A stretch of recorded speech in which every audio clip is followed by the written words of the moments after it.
Ayun, good morning. Dito na naman po ako sa aking mga tanim na gulay. Dadala. Update po sa upo natin. O, diba? May bunga na siya, guys. Kaso, ay mayroon siyang batik-batik na ganyan. So, ang dami niya pang bunga dun sa dulo. Ayan. Yung binhi natin. Pinakita ko na yung next. Ayan o. Ayan, may bunga. Tapos yan, guys, ang dami niyang bunga maliliit. 1, 2, 3, 4, 5, 6. So nakakatuwa dito, guys. Ang dami niyang mga bubot. Isa, dalawa. Ayan. Ang sipag nilang mamunga.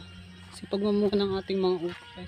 Ang dami niyang bubot dyan, oh. Kaso may mga pag uminit, guys, tayo spray para mawala. Kasi sayang naman kung hindi natin i-sprayan yan. Sayang din naman yung effort natin. Pagod natin na nagtanim. Masisira lang.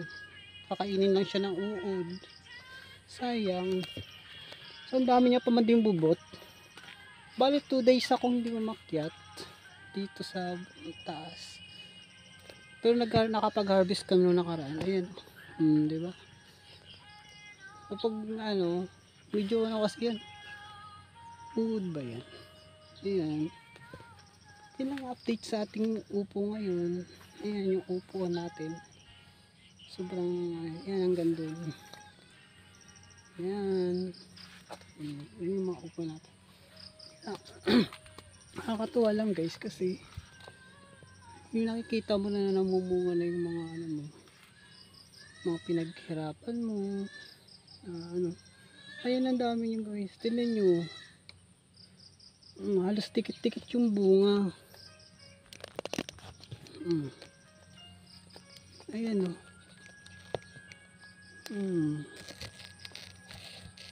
Halos tikit-tikit. Ayan pa yung iba.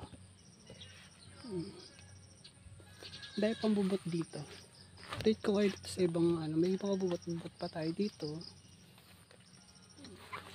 Yung nakakatuwa lang talaga kasi ayan o. Isa. Sayang yan, guys, pag hindi natin in-sprayan. Sayang kasi kakainin lang siya ng uod.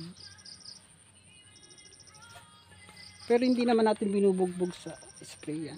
So, ang dami dun, oh. Ito ang bubot niya dun. Ayan yung upuan natin.